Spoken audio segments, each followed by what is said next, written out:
I can't wait to see the comments on this one. Oh, it's going to be so good. Oh. Wow. Hello and welcome to the Abroad in Japan podcast. Probably the best way of learning about life in Japan without actually being in Japan. I'm your host, Chris Broad, and we're joined by Pete Donaldson. Sorry, Pete, I was getting excited there as I reached for my Tully's coffee. How you doing? What's going on? Instead of leading with your left arm, which would have been okay, you sort of led with your right, sort of moving your hand in between your laptop and a very expensive Shure microphone, ensuring that you would have nudged one of those items. There's a reason. And that's Chris at the moment is in some kind of muscle heaven. He's spending a lot of time lifting weights and being a Mr. Pump Up. And he is he's sort of going for one arm over the other because he's damaged himself irreparably. I'm a dickhead. This morning, I've been doing like weightlifting recently as preparation for just life. I'm not fit at the moment. It's not a secret that I'm not in the best of shape. Happens every winter. I reach my apex in March after spending 4 apex filth. Like one of those bears that takes themselves off to bed for the winter and packs their anus with twigs and dirt, eats as much food as they can, and then realises I've got to go out and hunt now. I better lift some metal. It's time to hunt. It's time to hunt. Except it's not. So I did some weight training. And it was all going well. Muscles quite sore. Then this morning, with my left arm, which I'll recreate what happened with my right arm. I sort of went like that and scratched the back of my neck, and the muscle just went, and I was like, and I pumped myself full of ibuprofen today, and it's done nothing. And my left arm is killing, so I have to sort of lean, sort of hunch like a drunkard over a bar for the duration of this podcast. Here's one for you. The localised ibuprofen gel, Chris. I didn't realise it doesn't affect anything for like at least a day or two. So if you rub it on, yeah, I used to start playing football when my knees hurt when I was a bit younger and certainly a lot heavier. My knees used to really hurt playing soccer, and I used to put a bit of ibuprofen gel on like 20 minutes before I started the match, and turns out that wasn't doing anything. and I did that for years. I feel like I've been absolutely cheated. I'd like to apologise for my my voice, Chris, because I've been doing some working out myself with my voice at a football match that took place at Wembley when Newcastle won their first domestic cup in 70 years. Hey, and you commented on it? No, shout! Just screamed in joy, screamed in happiness, and I've blown a voice gasket, I'm afraid. Shit. I mean, it never sounds that good at 6 o'clock in the morning anyway, but it sounds even worse today because I have ruined my voice. So, sorry. You just want to sound like Sea Dog VA, and you've found a way to do it finally. So Sea Dog VA's got that wonderfully kind of like molassy kind of like, hello there, Chris. But you know when people have like a bit of a cold or a bit of flu, they go, "Oh, haven't I got a husky voice?" You go, "No, you sound terrible. You've got a raspy, rough little voice. You're not going to be doing any audiobooks, thank you very much." But yeah, I'm pretty ruinous right now, so I'd like to apologise to everybody. Well, broken muscles aside, I've just got back from showing my parents around Japan for the first time ever in 12 years, and we'll get into it in the next episode because I think it's quite interesting to unpack what Japan was like through the eyes of people that don't really know what Japan is. And so I took them on a cool tour. They had fun, and we'll get into that in the next episode. But I understand you finally watched the car video with Natsuki and I driving across Japan. Natsuki and you driving across. I mean, what I like about this video is it was pure titting about. It was just two guys titting about. I love Natsuki's face when you were trying to order a McDonald's through a remote control window thing. That was my favourite thing that could have happened. The highlight of the video. He's absolutely beside himself with happiness about how that's all gone. My favourite bit was we had like a reference to Planes, Trains and Automobiles, one of my favourite films, where in the film they're driving home for Thanksgiving, and John Candy, who's sadly passed away 20 years ago, maybe even 30, he's like driving the car listening to Ray Charles while Steve Martin tries to sleep. And I think the whole concept for this video like came about after I rewatched Planes, Trains and Automobiles at Christmas, and I watched that scene and I was like, oh, that'd be really fun to like reenact with Atsuki. What can we do? What video can we build around that? And that's how the whole kind of like concept came about in the first place. It's just a scene that I wanted to reenact that got out of hand, you know. I was worried about your big flagon of petrol in the boot. I was worried about Ian and team. I was worried about I was worried about you not getting your McDonald's, certainly, but you couldn't get your little box of food, which is funny. I couldn't get my Samurai Mac. To this day, yes, I don't think I've eaten a Samurai Mac. I still don't really know what it is. Yeah, the problem was I went like Samurai Mac on onegaishimasu, whatever, and the McDonald's drive-through window, and she was like, "Which one?" And I was like, "I don't know what there is," and so I didn't know what to say. Like, you can't just be like the futsu, like normal one. Because she'd be like, "What? Which one's normal?" Samurai. There is no normal Samurai Mac. There's only X and Y, and nobody explained to me what they were. And then Natsuki just sat there laughing, and then I started laughing, so I couldn't order, and it just turned really fucking awkward, and I just didn't know what to do. So I didn't get it. I gave up and just got a Big Mac Seto. Did you at any point fix the wheel on your car? Because when you first, you're setting up the whole thing. You were getting some air in your tyres and getting some petrol in your tank, and the man did say one of your tyres is going down, so it's clearly got like a nail or a screw in it, and you at no point seemed to be that concerned about your tyre going down. He didn't. It was weird when he said it was like going flat. I was like, oh my god, no shit. But then it turned out it was like only a small amount. It was like losing air at a phenomenally small rate. I don't know how he could work that out with the pump. When he was pumping air in, I guess his device must have been able to show that some of the air was like leaving the tyre, or the pressure wasn't like staying, at a high level. So I don't know, but it was going out at such a low rate that it wasn't really an issue. It would have been like perfect had the tyre got flat by the end of the drive and the tyre sort of deflated over the course of the trip down West Coast Japan. Yeah. When I went to Hartlepool, the famous Abron Japan friend of the show, the Toyota Century, it had a big screw just in one of the tyres, and so I had to get it replaced. Oh shit! And I got replaced by the most northeast man I have ever met. Like, he's from my hometown, and if you think my accent is strong, good God, he said, and I quote, "I'll have to get your tyre ordered in because you got a weird fucking car, like, mate." And he was like, really kind of. What? These subtitles there for a lot of our viewers to understand what you just said. Yeah, exactly. Yeah, it'd be cool to like go across Japan like a Toyota Century, like your car. And but I guess I'm kind of disappointed though, because we got to Tsuruga, the town in Fukui, and we basically just had to go in the mountains and sort of drive around in circles for hours on end until the car ran out of fuel. But looking back, we could have driven to the town of Obama and rolled up to the decrepit kind of statue, the weathered decrepit statue. I mean, calling it a statue is a stretch, in my opinion. It's a real trip. But I mean, that car did you so well. I mean, the fuel economy, running a V12 engine myself, I could only dream of such figures. I mean, it's absolutely ridiculous. I don't know what they do to that car. I know it doesn't go particularly fast. I know it's not particularly powerful, but in the words of Natsuki, K-Kart is never die, like 007. It's just incredible.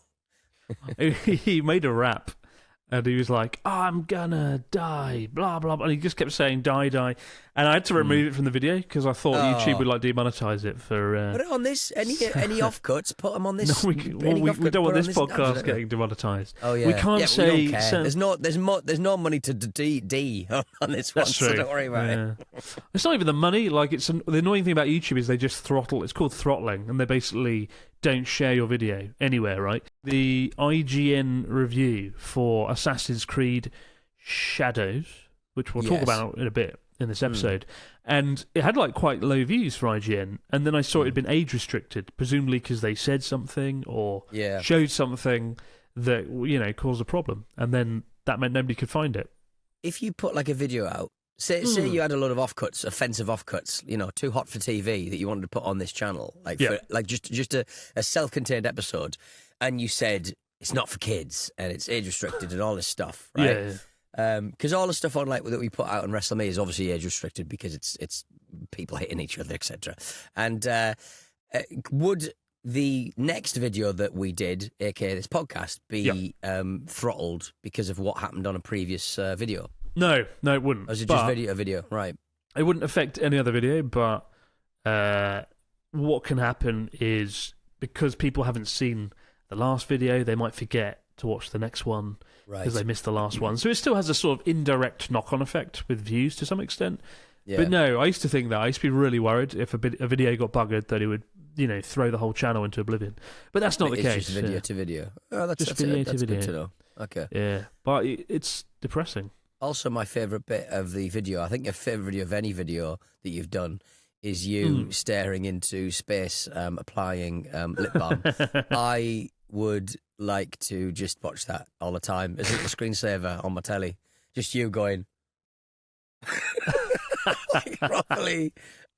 Why not? And you had to leave it in. You had to leave it in because something interesting happened.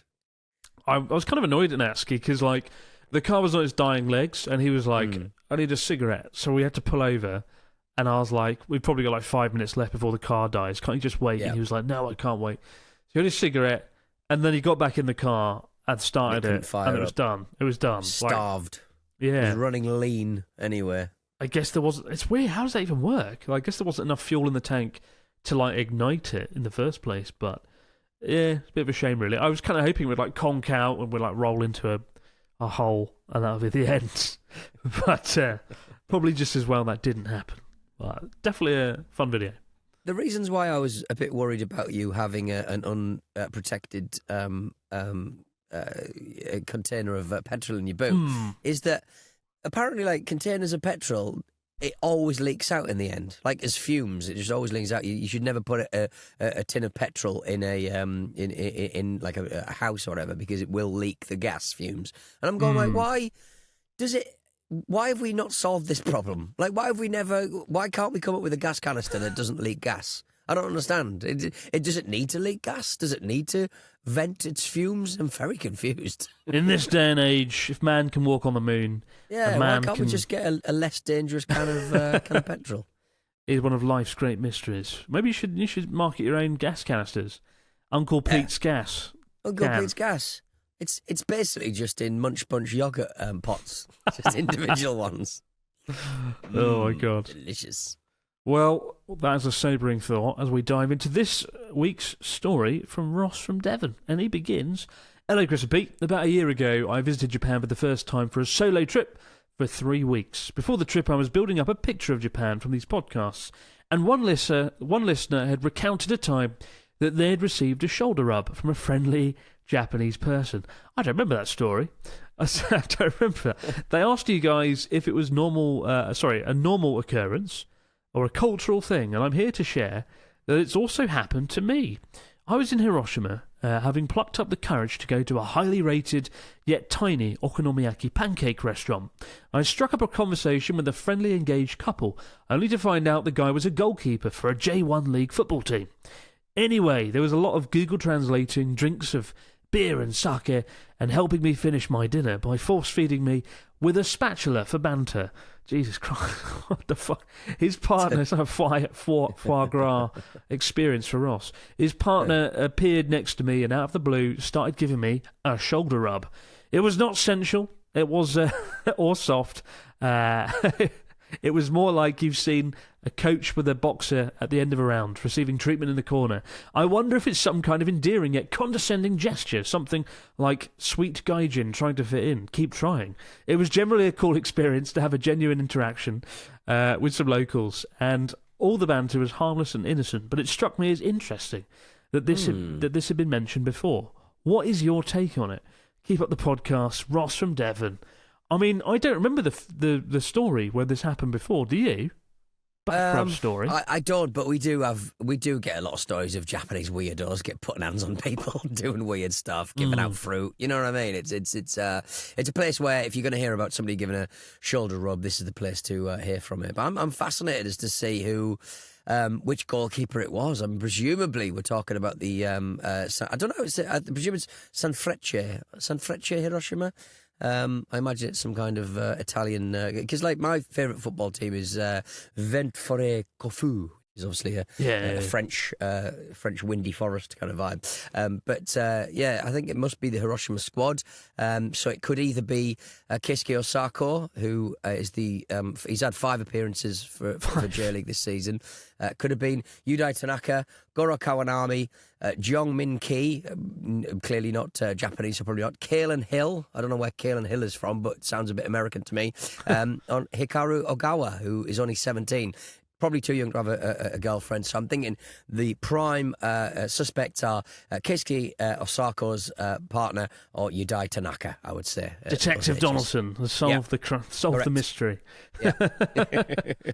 Yeah, I could do with a back rub, though. Honestly, I'm going to go and sit in a fucking restaurant, an okonomiyaki pancake restaurant in Shibuya. Little holes in your shoulders where people can put your yeah, going to look longingly at random people and their partners and be like, go on, give my shoulder's killing. It really is. But not as much killing as Assassin's Creed Shadows, out now, but not without controversy. Have you ever played Assassin's Creed? I've played a few of them. They're pretty boring. I used to do a bit of work with Danny Wallace, who was in Assassin's Creed, the first few episodes of it and stuff, and that was something that he was very pleased about, and as you would be, being in a literal video game. I'd love to be in a video game. But yes, Assassin's Creed, first few excellent. Then they started going very open worldy, and as soon as you hear open world as a man with any sort of responsibilities, you kind of have to leave that place behind. The only open world game I ever F with is the Far Cry series, because I just enjoy the knockabout and pick up and play nature. But or Elder Scrolls. Assassin's Creed, it got better and better and better, and then at one point it started getting quite glitchy, too big, and very formulaic. But by all accounts, this new one is very, very good, and the whole kind of like generic Assassin's Creediness has been taken over by some genuinely compelling characters this time round and characterization. So apparently the game's very good. Less about the open world and more about the characters themselves, which is hopefully a lesson to Ubisoft, who could probably save a bit of money by spending less on just complete value at a $70 price point, and just go off with something that's got a bit more story. So they're in big trouble, aren't they, old Ubisoft? Actually, if this game doesn't work out, they could be in really, really big trouble. I didn't realise like AAA games are like so expensive to make. I think we'll lose a big one at some point. I mean, you're never going to go bust if you're Ubisoft, because you've got so many sort of titles that could be bought and repurposed, because the IP is very valuable. But I mean, if people don't buy this one, they're in a lot of trouble, and it's already been a terrible year for video games. Last year was even worse. So I think the entire industry is being naive if they're not going to be if they're not going to find themselves in a lot more trouble going forward. They're kind of banking on Switch 2 and GTA 6. GTA 6? Yeah, GTA 6 being a success. It's looking very grim. I think what will happen is the big kind of open worldy games will stop. And basically the only big games will be your Call of Duties and your FIFAs. If you're interested in all this stuff, I do produce a podcast called VGC, the video game podcast, which is very good. 3 people who've been in games media for a very long time, who kind of know their stuff, and that's kind of what they're saying, that the big games will be like sports games, and the new experiences, the new kind of developments will be from the indie space, as it was 10 years ago. So it all goes in cycles, doesn't it? It all goes in cycles. But yes, Assassin's Creed has received a bit of a backlash in Japan over one point in the game where the samurai has a big rampage in a shrine. They've spent loads of time smashing the shit out of the Renaissance, the French Revolution, and Victorian England over the years. Obviously, everybody loving that. But the latest installment of the hit game released last week may have met its nemesis in the shape of Japan's Prime Minister, who he's not really got involved. Shigeru Ishiba said that the government will not tolerate insensitive treatment of shrines and stuff. Basically, Assassin's Creed Shadow, which came out last week, is set in 16th century feudal Japan, and more than 100,000 people have signed a petition accusing its creators of a lack of historical accuracy and cultural respect. This, if I'd like to characterise, are mainly virgins in their bedrooms who are upset about black people being involved in anything or women being involved in anything, and it's kind of something that's been going on for a long time, if I would like to characterise that side of things. But Ishiba was questioned in the Japanese parliament about a promotional video for the game. It includes a scene where the black samurai Yasuke rampages in a famous Shinto shrine, destroying its contents. And Hiroyuki Kada, a member of the ruling Liberal Democratic Party, part of the Diet, he basically represents the community where the real shrine depicted in the game is located. So I guess he's kind of forced to have some comment on it, I suppose. But he basically said that in the game, the samurai smashes drums, sacred mirrors, and altars inside the worship hall of a shrine that appears under its real name. And he spoke in Parliament on Wednesday saying that he slashes at people who appear to be priests, shoots arrows and engages in other violent mayhem. When I asked the chief priest, he said that the game company had not contacted the shrine to ask for permission to use the name. I think it's wrong to use the name without permission, and we'll be keeping a close eye on this. I'm concerned that attacks and acts of destruction at places used without permission in the game will be imitated in real life. In any normal year, I would say I think that's a weird thing to think. But this year of our Lord 2025, those streamers be fucking about.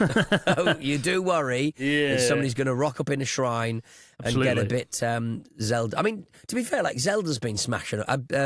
Link Out of Zelda has been smashing up shrines for fucking ages. Yeah, but they're not based on like an actual one, are they? They're not based on an actual it's a good point, actually. Shrine. Yeah, it's kind of they're not. It's kind of a weird one. They're not going to like GTA Osaka, are they? Fucking hell, that comes about. No, that's true. But yeah, it's not great. But he basically asked the Prime Minister about this, and the Prime Minister basically non-committedly said, yeah, I mean, don't do that in real life. But it's just like, you know, it's like watching the wrestling. Don't try this at home. Like, it's just like, well, yeah, obviously. I mean, I'm fairly certain, Chris, there must be a scene in a Godzilla film where Godzilla kicks the shit out of a shrine and knocks one over or something. Do you know what I mean? Just show the awesome destruction of a big sea lizard. Like he probably did some damage kicking around, didn't he? But I kind of get that if someone has a church or a shrine in a particular part of the world, the local MP kind of has to have a comment on it, really. But I don't think there's that much of a fervour or a worry from the Japanese populace. I think that the main kind of controversy about this game is an extension of the Gamergate fervour about the DEI-fication of video games and stuff like that. It's been going on for donkey's years, and it's just made women and people of colour just less welcome in the space. So, that's kind of like the main controversy. Don't really need to worry about that because they'll whinge about everything. But the actual smashing up of a shrine, you imagine that the MP kind of has to say something. And it's just a bit of a storm in the teacup. And the teacup's been smashed by an assassin. Well, also, the news stories I've seen are a bit misleading. They've said the Prime Minister's spoken out about it, but really he didn't. The politician spoke about it, Kada. Hiroyuki Kada, and he was like, it's bad, isn't it, video games, and the Prime Minister was like, yeah, it's bad to smash a shrine in real life. Didn't mention the video game once, and all the media and all the articles I've read about it have sort of said that the Prime Minister's launched a scathing criticism of Assassin's Creed when he probably doesn't have a clue what it is, and he doesn't care. I watched a review of it though. I don't know if I'll play it. I was kind of excited when it first came out because I looked at the open world element, looked kind of cool. But it just looks like Ghost of Tsushima, but not as good. And I don't know, I'm just a bit, rubbish. And also, like Assassin's Creed, I played about 3 or 4 of them, and it's just. I remember the first one when it came out. It had like photorealistic graphics for the time, and it was kind of exciting and dynamic, being in like Iraq in medieval times. And then it was just like, kill someone, now go and do it again and again, and it was like a fetch quest but with an assassination. It was just kind of boring. And then the last one I played was Assassin's Creed Syndicate, where they did the most incredible job of recreating Victorian London. Like, it's insanely detailed, like really impressive, but it was so fucking boring. There was nothing to do, and it's just like, you know, it is kind of like it didn't sort of delineate what the what was a it didn't separate what the main quest was from like they're just pissing about quests. Really, it's just a real time sink, and it's just in this busy world, and I have no attention span anymore. I just need a simpler, more focused little story. Really, I tell you what, like the games that I sort of really love from that sort of era of when Assassin's Creed first came out were just shorter experiences. They were like 20 hours, 30 hours. And they were 25 quid, and you just got to the end of them. And, you know, video games are incredible value, but you do feel that games like your Far Cry's, like your Assassin's Creed, they just pad things out for the sake of padding things out. and I think Assassin's Creed's obviously been massively undercut by Ghosts of Yote, obviously the sequel to Ghost of Tsushima. Coming out this year, so there's a real excitement about Ghosts of Yote. Is it coming out this year? As obviously, yeah, it's supposed to be out this year, and obviously people who love that part of the world may be keeping their powder dry, maybe keeping their sword sheathed. But on the subject of obviously the main controversy around it all is this Yasuke character, the Black Samurai, and I think I saw a clip in the video game where he has some sort of romantic interest with the retainer of Oda Nobunaga, or maybe I saw a clip where he's like, you know, and people were angry and up in arms about that. And yet, you know, there's lots of films where there's lots of the same Yasuke character was like a gay love interest in one kind of film, and nobody kicked a fuss about that. I will play devil's advocate here, though, and say I do think the character of Yasuke is a cynical sort of move in some respects by Ubisoft in the world of DEI and, you know, inclusion and whatnot. I think for a lot of people, you know, we're looking forward to Assassin's Creed being set in Japan for decades, right? Assassin's Creed in Japan was the dream come true.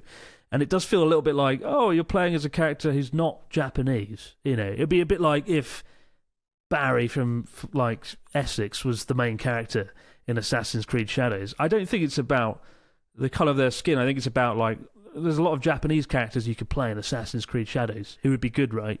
Why do we need to play? I'm sure there'll be other Japanese characters in the game. Do you know? Well, the second character's a Japanese woman for sure, but I can see why some people aren't overly happy about that. You know, it does feel a little bit cynical, right? Those same people will cry about the same fucking thing. They'll cry. They will. A black character in The Last of Us 2. Do you know what I mean? It's just endlessly boring. You know, at the end of the day, half games allow you to jump in a big Gundam suit and kick the shit out of everyone. Is anybody upset about the robot? It's just endless. It's a cynical political level of tedium that I think we've kind of gotten over.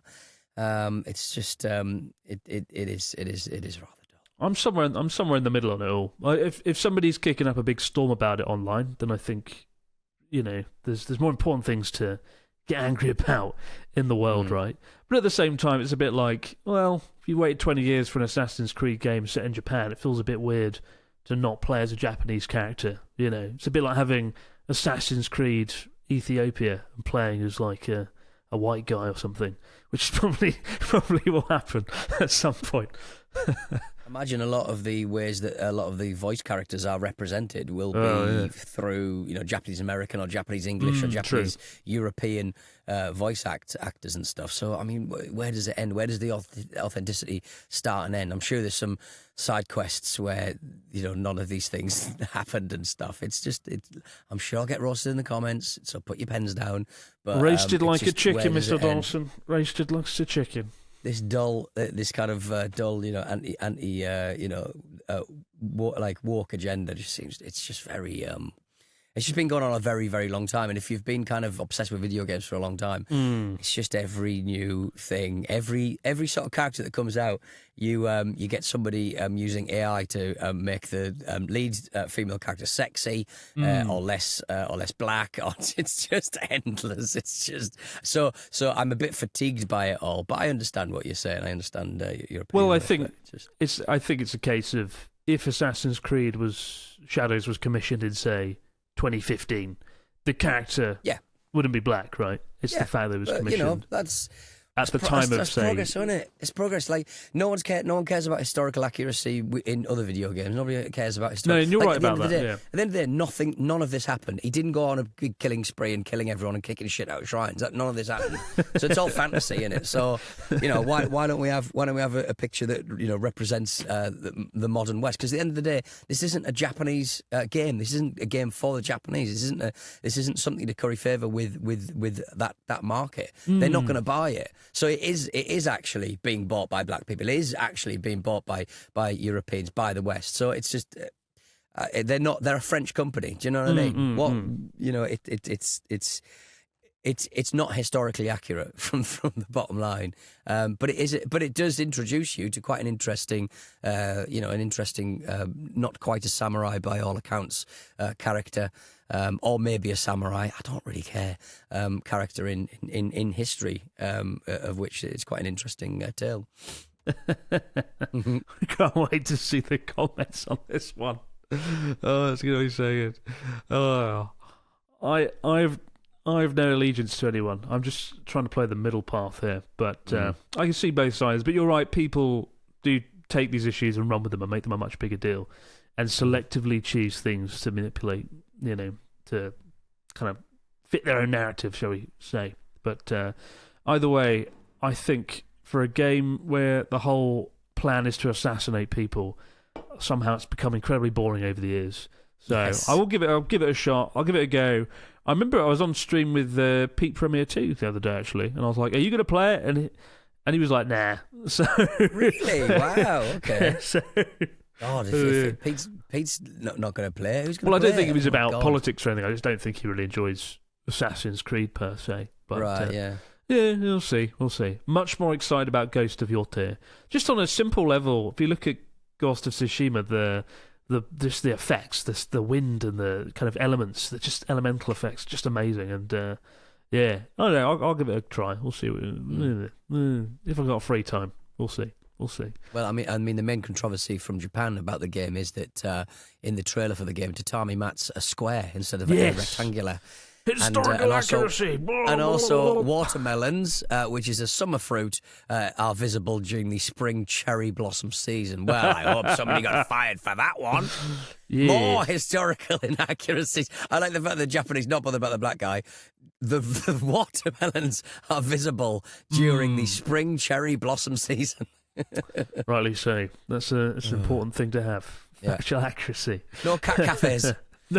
He just not going to a cat cafe once. Yasuke goes to town on a cat cafe with a katana. Goes to the robot quality restaurant. Content. Fucking hell. We'll be back in a moment, guys, with your stories, comments and questions over in the fax machine. Wow. And we're back with the fax machine. What do we got this week from our listeners? Miss Dawson, fill us in. Kenny has got in touch. Hello, Precious Pete and Cunning Chris. I will be spending 3 weeks in Japan in October ahead of my first marathon, which I'll be running in November. I have a few long-distance running workouts on my schedule while in Japan, and I want to make sure I can do them. Well, I know you're not runners. I was wondering if you had any input on how recreational running is seen by the locals, and if you have any recommendations about where best to do longer runs. The marathon I'm doing is quite an intense one, so I don't mind training on paths with big altitude changes. Kenny, marathons are ginormous, frighteningly so. I don't know how you keep going in over 26 miles / 42 kilometres. I've seen you and a couple of people doing a bit of a run round a park in Tokyo, I seem to recall, back in the day, on an old video. I did a thing called... I did do something with Ryotaro once. We ran around the park around the Imperial Palace. I did the Yamathon, where you have to go around the whole Yamanote line, but we sort of walked it rather than run it. Right. We arrived with like 5 minutes to spare before the marathon ended. But no, people don't mind if you're running. No, don't. I like runners. They're great. What I don't like is bicycles coming at me from all sides when I'm walking down the pathway, walking down the pavement, right? Because people can cycle on the pavement here in a way that we don't have in the UK, and that can take some time to adjust to. So go to town. I'm going to try and start running soon as well, because I've got the another cycle with Connor coming up, and I need to get fit for that. And me lifting weights and ripping my shoulders off isn't going to help me lose 10 kilograms. I'm fucking 90 kilograms. How did this happen, Pete? How did this happen? Maybe it's muscle. Kilograms. Is it muscle? 90 kg muscle? to stone. Okay, yeah. You're quite tall, though, aren't you? I mean... Am I? Not ideal. No, I I'm wouldn't not. say it's ideal. But you're quite well. You're I'm taller not. than me. Everyone's taller right, than me. all right. That's now I feel a bit better about myself. We've got a question here from Martin from Colchester. He says, "Dear Chris and Pete, I'm finally coming back to Japan in a couple of weeks, and I'll be cycling from Tokyo to Kyushu. Lots of fitness people this week. Bloody hell! Going to Tokyo to Kyushu via Matsumoto, Kyoto, Shikoku, and Hiroshima over 1 whole month. One of the things I'm looking forward to is onsen after a long day in the saddle. However, I have a Stoma bag, which doesn't bother me, but I'm wondering if it might create difficulties in a shared onsen. I'm nervous as to what might happen in Japan. Could I be asked to leave the onsen? I was planning to use the small modesty towel to the last minute when getting in, and that might allow me to keep, being discreet and avoid the embarrassment by others. Any advice? All the best, Martin from Colchester." That's a really interesting question. We've never had that before, have we? No, and I guess by its very nature, you sort of don't hear about people talking about it all that much, and they should do. So I guess you could, just for your own. I don't think you'd be fine personally, because I mean, at the end of the day, there's every shape and kind of position and kind of state of a person using onsens and stuff, and it's no difference to. Having a bum, like, what I mean? Still stuff's coming out of something. So I would sort of say, I'm not a doctor, but still stuff's coming out of something. But to make yourself feel better, you get those little towels if you really felt like you needed to. You could cover that part of your body up, and it wouldn't really look unnatural because the little towel could be like over your hand or your arm or something. So I think you might be all right depending on the size of and position of a stoma. Yeah. Well, there's 200,000 people with stomas in Japan, which is less than I thought there'd be actually. But Japan's got very good toilets and whatnot for that. But as for a public bath, I really don't know. I actually don't know. If it were me, I would probably try and find a hotel where you could get your own private bath, and then it won't be an issue at all, right? Kind of like an outdoor private bath. Stoma pride, get out there, rub it in people's faces. But no, I honestly think A, no one's going to be asked. Excuse my turn of phrase, and B, just cover it if you really feel conscious about it. Just cover it with your little head towel, and no one's going to know. So cracking. Use the little hand towel. We got one here from Afonso from Portugal. Hello, Chris and Pete. I've heard you guys talking about the many things there are to see in Japan, but as an aspiring zoologist who is almost done with his bachelor's degree, I've always wondered, how are zoos around Japan? Have you ever visited one? And if so, are they better than the ones in Europe? Thanks for the podcast, Alfonso from Portugal. No, the zoos are not good in Japan, unfortunately.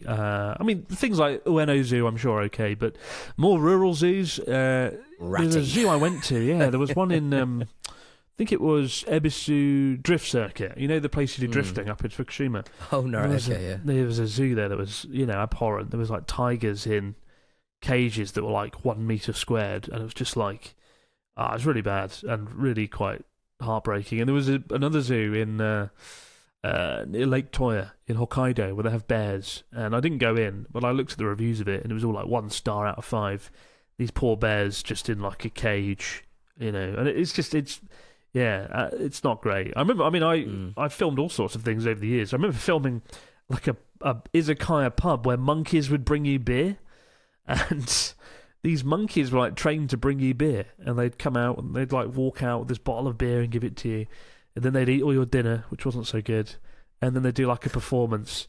And I filmed it, and I was like, actually, is this a man who these monkeys are his family, or is it a man exploiting monkeys? And I decided it was probably the latter, and I took down the video shortly after. But animal rights in Japan, it's not great. It's not great, and I think a lot of the pet shops as well are bad for it, and known for the cats that don't get bought get put down kind of thing, which is really really unfortunate. Yeah, I think we have sort of an idea about how how much Japanese people absolutely love their animals and stuff. But when you witness stuff like that, I have been to a zoo in Japan, and have you? Yeah. I wasn't necessarily being a zooman myself, working at Twycross Zoo for a year, off and on. You're a zoo expert. Yeah, I'm a zoo expert. You wouldn't. A lot of the sort of practices a lot of the enrichment practices wouldn't really fly in England, as far as I know. But yeah. No, I went to a safari park last time I was back in the UK, and I was really impressed with it. Like that, it's all about giving the animals lots of space and letting them have their freedom and whatnot. But I'm not an animal expert, but I'll tell you, the zoos in Japan will make you very sad, shall we say? But I'm not. I'm sure there's some good ones like Ueno Zoo. I haven't actually been to it. Probably quite good. But more rural zoos, best avoided. Keep the stories, questions, comments coming in to abroadjapanpodcast@gmail.com or right away in the comments below, which I'm sure you will. I'm sure Pete's going to be savaged on this one. And tip-a-tap. And non-committal Chris will... Wet, woke, Donaldson. Oh, dear. People with colour in their hair. Wet woke Donaldson. Talking about trans rights. We'll see you in the next episode. Both me and Wet woke Donaldson will be back. Back next week, guys. But for now, have yourself a great few days. We'll see you right back here to do all over again on the Abroad Japan podcast. Bye for now. Comment away.